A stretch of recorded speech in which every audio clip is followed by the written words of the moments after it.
I knew something was wrong when Justin Palmer handed me the Excellence in Operations Award, with all the enthusiasm of a guy signing his own divorce papers. The whole room clapped, but it was that polite golf clap you hear when someone's kid strikes out at Little League. Even the engraving was spelled wrong. Thomas Brenner for keeping us compliant-ish. I almost laughed. Almost. 8 years.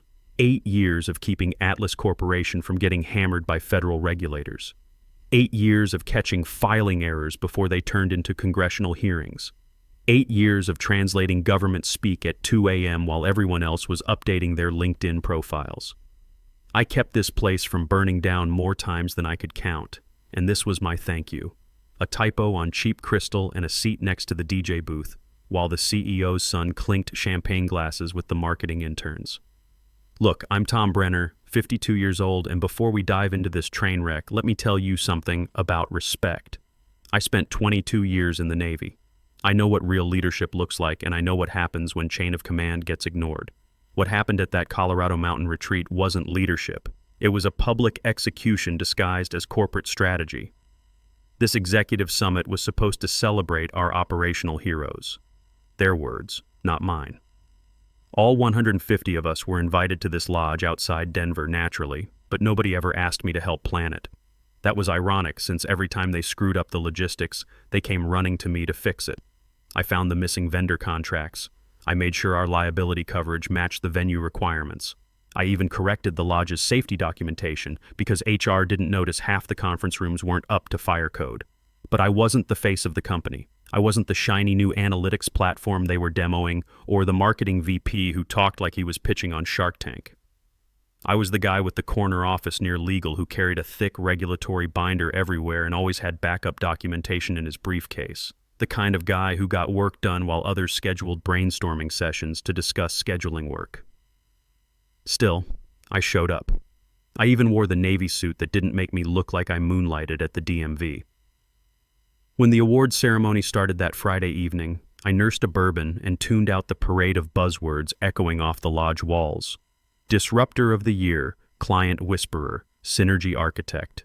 Good grief. Then they called my name. The room dimmed. A spotlight flickered on. Justin Palmer, CEO Richard Palmer's 29-year-old son, stepped up with a tablet and read from it like the words physically hurt him. This next award goes to someone who keeps our operational engine running smoothly behind the scenes. I'd heard variations of this speech for years. Something about being the backbone, the unsung hero, the steady hand. They praise you with metaphors that sound noble until you realize what they really mean is, we forget he exists until something breaks. Still, I stood to accept the crystal plaque with a nod and a half smile. That's when she grabbed the microphone. Brittany Palmer, Justin's wife, 26 years old, blonde, and polished to within an inch of her personality. She wasn't even on the agenda, but she marched up in her sequined dress like she was hosting the Oscars. See, Brittany had been gunning for me ever since I blocked her executive lifestyle brunch from the corporate card last month. She'd wanted to bill a $20,400 influencer event as team building, and I'd quietly rerouted it to her husband's personal account. I figured she'd forgotten about it. I was wrong. She yanked the mic from Justin and smiled wide enough to show her veneers. "Let's give it up for Tom, everyone," she announced. The 150 faces in the room turned toward me, expecting the usual thank you speech. Then she paused for dramatic effect and let the words drop like a bomb. "And let's all remember to pack your awards before heading out because you're transitioning to retirement. Effective immediately." The clapping stopped. I mean, it stopped like someone cut the power to the building. A glass hit the floor somewhere near the back. Justin blinked like he'd been slapped. CEO Richard Palmer gave that half smirk you see when someone else gets pranked on a video call. HR's face went into full blue screen mode, and I just stood there holding a plaque that didn't even spell my name right. I didn't argue. I didn't ask what she meant or how she knew something I didn't. In the Navy, you learn to read situations fast. This wasn't a mistake or a joke gone wrong. This was deliberate. Brittany had been planning this moment probably since that expense report incident. I just nodded once, turned around, walked out of the main lodge, and drove back down the mountain through the sleet in complete silence. No one followed. No one called. Not even legal. You'd think someone would have asked, hey, should we maybe check if our risk management officer was just publicly fired by someone who doesn't even work here? But nope. Because Tom Brenner was always steady, always calm, always the fixer, until the moment they decided I wasn't worth fixing for. That was Friday at 5:30 p.m. By Monday at 5:30 p.m., exactly 72 hours later, the federal auditor would be asking who the hell let a lifestyle influencer announce the illegal termination of the only person keeping their multi-million-dollar contracts from imploding. The sound that came out of that microphone wasn't just an announcement, it was a declaration of war. Pack your awards because you're transitioning to retirement. Just like that, 8 years of keeping Atlas Corporation legally bulletproof collapsed under the weight of a sentence delivered between sips of champagne. But here's what Brittany didn't know, and what Justin was too weak to explain to her: my federal risk management certification wasn't just a line on my resume. It was the foundation that held up every government contract, every regulatory filing, every piece of federal paperwork that kept Atlas in business. Remove me, and the whole structure collapses in exactly 72 hours. That's how the system works. No active certification, no legal authority to process federal documentation. I drove home through the snow, already calculating the timeline in my head. Friday, 5:30 p.m. Termination. Saturday morning, the automated systems would start flagging my inactive status. By Monday, 5:30 p.m., every document filed over the weekend would be legally invalid. 72 hours to implosion. They just didn't know it yet. I froze, not because I didn't understand what had just happened, but because I understood it perfectly. This wasn't a drunken mistake. This wasn't an awkward joke that missed the mark. This was an ambush wrapped in corporate theater, and Brittany had just pulled the trigger on something she didn't comprehend. The room went silent in stages. First the interns, then operations, then the senior staff. HR kept trying to smile until I turned and placed the award gently back on the table. Let me tell you about the look on Richard Palmer's face.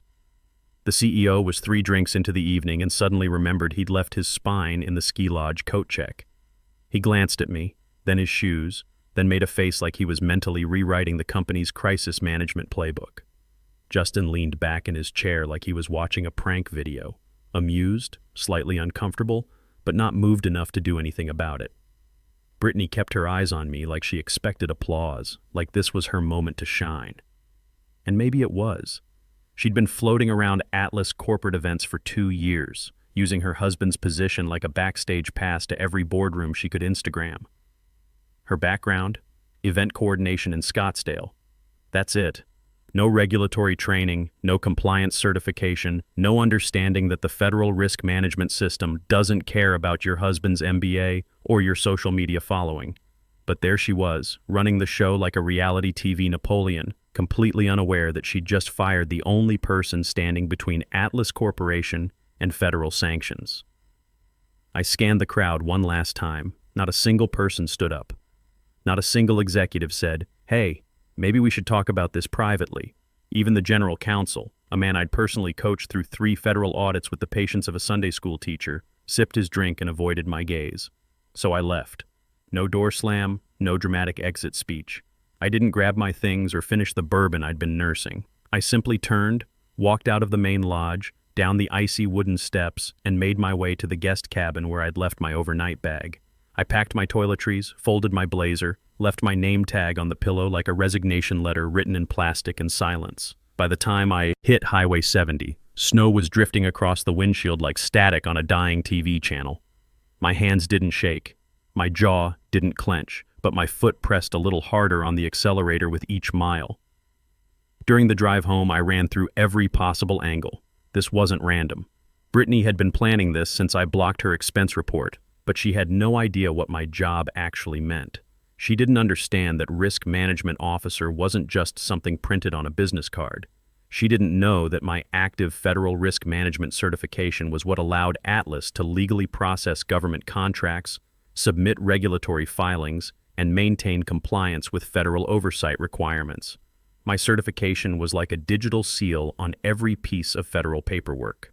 Remove the seal, and everything becomes invalid.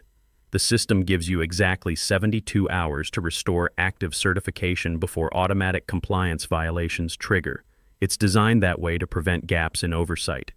Brittany had just started a 72-hour countdown to corporate catastrophe, and she was probably at home right now posting Instagram stories about making tough leadership decisions. At home, I didn't even take off my coat. I sat on the edge of the couch and stared at the blank TV screen. My phone buzzed once, a text from Danny in procurement asking if I was okay. Then nothing. Not HR, not legal, not even a follow-up from Danny. Around 1:30 a.m., I logged into the Atlas internal portal and watched the risk management dashboard load. My credentials were still active, for now. I could still see all the compliance filings, still had clearance for regulatory documents. But I knew that would change. Saturday morning came gray and cold. I sat by the kitchen window in my old Chiefs sweatshirt, drinking coffee and waiting. At 8:15 a.m., I got the first automated email. Certification status update, Atlas Corporation. My federal risk management certification had been flagged as under review due to employment status change. The countdown had officially started. Saturday afternoon, another email. Certification status update, Atlas Corporation. Status changed to inactive pending verification. That meant any documents processed under my authority after Friday 5:30 p.m. were now flagged for review. I logged back into the Atlas portal. My access was graying out section by section. First the personnel directory, then the secure filing system, then the federal database. Like watching your security clearance evaporate in real time. But here's what I noticed. The automatic processing system was still running. Atlas had 3 federal filings scheduled for weekend submission. Standard quarterly reports that always processed Saturday morning. The system was using my cached digital signature, not realizing my certification was already flagged. 3 documents. Submitted Saturday at 6:30 a.m. under an inactive certification, each one a potential federal violation. Sunday brought more automated chaos. The compliance system tried to process 3 additional emergency filings. Something about a new government contract that couldn't wait until Monday. Again, my cached signature, again under an inactive certification. 6 total documents, all federally invalid, all carrying my digital signature without my authorization or active certification backing them up. By Sunday evening, I'd received the final automated email. Certification status, Atlas Corporation, inactive. My name had been completely removed from the Federal Registry.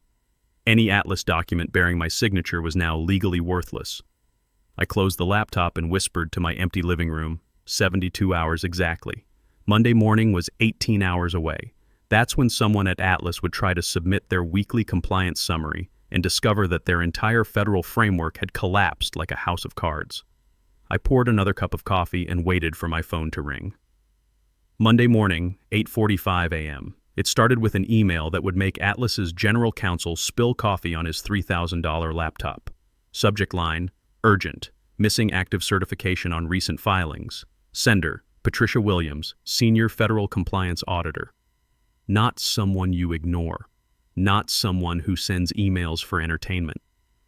Patricia Williams was the kind of federal auditor who could shut down operations with a single phone call and sleep soundly that night. The email body was surgical in its precision. We reviewed last week's end-of-quarter submissions and weekend emergency filings. As of Friday, 5:30 p.m., no active credential is listed for your internal risk officer on federal record. 6 documents submitted, Saturday through Sunday, require immediate clarification of signatory authority. Please provide certification status within 4 business hours or expect automatic compliance review. Translation: you filed federal documents with an inactive officer's signature. That's not a paperwork error. That's potential fraud, misrepresentation, and violation of federal oversight requirements. The kind of thing that triggers congressional hearings and makes CEOs testify under oath. By 9:15 a.m., Atlas's general counsel was in full panic mode. He'd pulled up the federal compliance portal and stared at the screen like it might change if he blinked hard enough. There it was, big and bold. Active license holder, none on file. It had been exactly 72 hours since my name vanished from the registry. Not transferred, not replaced, just gone. And in that window, Atlas had submitted 6 federal documents under my cached signature without any active certification backing them up. Every contract signed, every disclosure filed, every regulatory form processed in that 72-hour window was now legally invalid. Worse than worthless, it was evidence of systematic compliance failure. By 9:45 a.m., someone from HR was having what sounded like a nervous breakdown in a Slack channel labeled "Emergency Situation Urgent." The messages were flying. Does anyone have Tom's phone number? Who authorized weekend filings? Did Tom actually resign or not? And by 10 a.m., every executive who had pretended not to see me leave the lodge 3 nights earlier received the same calendar invite: Emergency Federal Compliance Review, mandatory attendance location, executive boardroom, 12th floor, time 10:30 a.m. Required: CEO Richard Palmer, CFO, COO, VP Operations, VP Legal, General Counsel, HR Director Justin Palmer. The required list read like a federal grand jury summons. Meanwhile, somewhere in the Palmer household, while Justin poured cold brew into a monogrammed tumbler, he probably told his wife, "Relax, it's just paperwork." Legal's always freaking out about something. But Brittany was too busy that morning to worry about corporate compliance. She was posting a filtered selfie from the retreat with the caption, "Sometimes leadership means making the hard calls, still glowing from this amazing weekend. #executive wife, #tough choices, #moving forward."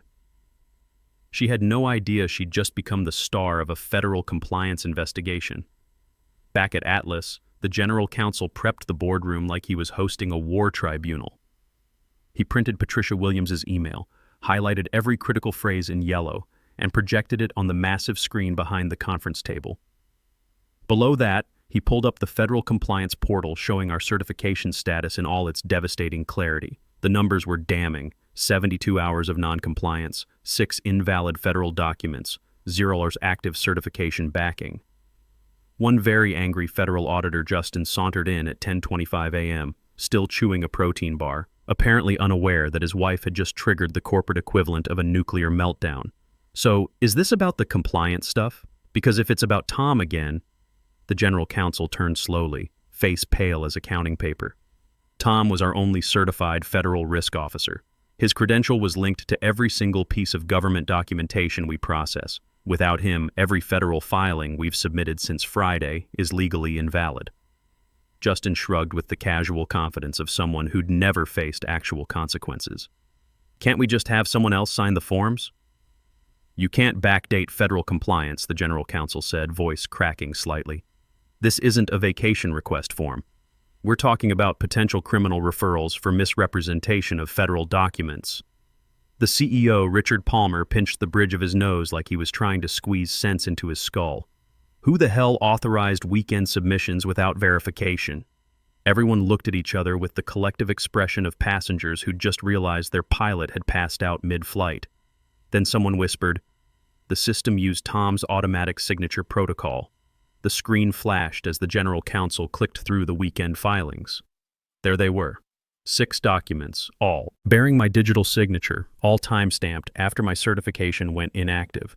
Ghost signatures on loaded legal documents. Saturday, 6:30 a.m., 3 quarterly compliance reports.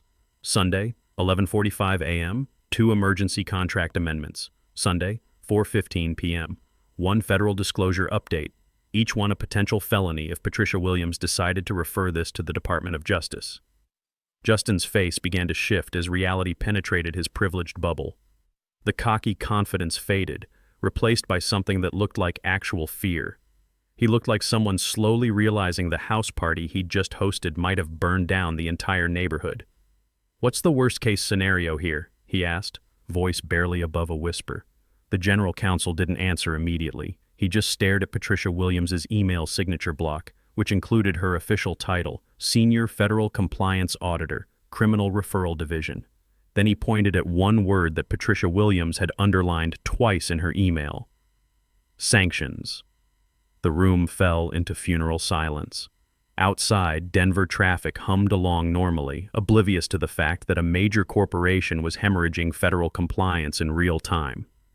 Across town, I was finishing a crossword puzzle at my kitchen table, phone sitting silently beside my coffee mug. They still hadn't called, but they would. at 2:20 p.m. Monday, my phone finally rang. Not from HR, not legal, not even Justin, who I assumed was currently locked in a supply closet hyperventilating into a branded Atlas paper bag. It was the COO, Margaret Stone, a woman who once described risk management as that background stuff so we don't get audited. Her tone today, barely controlled panic wrapped in corporate speak. Tom, hi. Listen, we'd love to discuss bringing you back in a consulting capacity, just to help us navigate this regulatory situation. Regulatory situation. They were hemorrhaging federal compliance and calling it a minor hiccup. I let the silence stretch. She rushed to fill it. Just until we recalibrate our workflows and restore confidence with the auditors. Honestly, no one has more expertise in federal risk management than you. We'd compensate you generously, thinking $133,000 annually, which represents a 40% increase from your previous $95,000 salary. Is that what Brittany recommended before or after she fired me over the cheese board? Nervous laugh. There was clearly a miscommunication at the retreat. Sure, I said, because usually when someone announces your retirement into a microphone in front of 150 people, they mean, we appreciate your service. Margaret hesitated. The real issue is operational continuity. We need someone with your certification to— You need me, I cut in. Not a consultant, not a contractor. You need Tom Brenner, Federal Risk Management Officer, to rebuild the compliance framework that Brittany demolished for her Instagram moment. Silence. Then she softened. Of course. But logistically, given the circumstances, we're looking to engage you as a 1099 contractor initially. Premium hourly rate, flexible schedule. I almost laughed. I used to be an officer. Now you want me as a freelancer. Look, Tom, we want to make this right. A full reinstatement might take time, board approval, paperwork, but we can bring you on immediately under this structure. I'll consider it, I said. Audible shock. You'll consider it? I need to discuss this with my attorney and my financial advisor. My schedule's suddenly quite busy. I'll get back to you. Tom, this is extremely time-sensitive. Patricia Williams expects our response by close of business today. I know. Tick-tock. I hung up before she could say anything else. Then I called George Martinez, my old mentor. Former Marine, 25 years in corporate risk management, now an independent consultant who specialized in federal compliance disasters. They want me back, I told him. Of course they do. They just watched their entire regulatory foundation collapse faster than a house of cards in a hurricane. What are you thinking? I opened my laptop and started typing. Terms and conditions for re-engagement. Full back pay, retroactive to Friday, 5:30 p.m. Security clearance immediately restored. New title, Chief Risk Officer. Direct reporting to the board chairman, not the CEO. Authority over all federal compliance matters. And one more thing. A formal written apology from the company acknowledging the improper termination. Let them sweat until Wednesday, George advised. Patricia Williams won't do anything until Thursday anyway. Make them come to you. Wednesday afternoon, Atlas called again. This time it was the board chairman himself, not some middle manager. Richard Palmer had apparently been removed from negotiating duties after the board learned his daughter-in-law had triggered a federal investigation. Tom, we need to resolve this immediately. Patricia Williams is threatening to refer this to the Justice Department. We're prepared to meet your terms. All of them? All of them. Chief Risk Officer, $133,000 annual salary, board reporting, full restoration of authority. And yes, the written apology. Thursday, 3:15 p.m. I walked into Atlas HQ through the main entrance, not because I was making a statement, but because they'd specifically requested it. Apparently, they wanted everyone to see that the risk management crisis was being resolved. The receptionist stood as I stepped off the elevator. They're waiting for you, Mr. Brenner. Mr. Brenner. Not Tom, not hey compliance guy, but the formal respect that comes with being indispensable. The boardroom was packed. CEO, CFO, COO, General Counsel, Justin, HR Director, even 2 outside board members. And at the head of the table sat Patricia Williams, her federal binder open like a roadmap to corporate redemption. Let's begin, she said, and the room settled into respectful silence. She turned directly to a page flagged Remedial Compliance Resolution. Atlas Corporation has acknowledged a 72-hour gap in certified risk management oversight, resulting in 6 improperly authorized federal filings. The company has agreed to full remediation under Restored Officer Thomas Brenner, effective immediately. She slid a document across the table. Chief Risk Officer Thomas Brenner will assume full federal compliance authority with direct board oversight. All prior filings will be resubmitted under proper certification within 30 days. Not consultant. Not contractor. Chief Risk Officer. I looked at Justin, who was staring at his hands like they might contain an apology he'd never find the courage to speak. Then I looked at the empty chair where Brittany would have sat if she hadn't been permanently banned from Atlas corporate events. One question, I said. Who's going to explain to the board how a lifestyle influencer managed to trigger a federal investigation? Patricia Williams almost smiled. That's not my department, Mr. Brenner. That's yours now. I signed the reinstatement documents, stood, and gathered my new executive folder. Next time someone wants to restructure, I said to the room, try asking the foundation before you demolish it for social media content. Then I walked out, leaving them to contemplate the sound of professional competence being restored to its proper place. 72 hours after Brittany Palmer thought she'd ended my career, I walked back into Atlas Corporation as Chief Risk Officer with more authority than I'd ever had before. Sometimes the best revenge is simply being indispensable.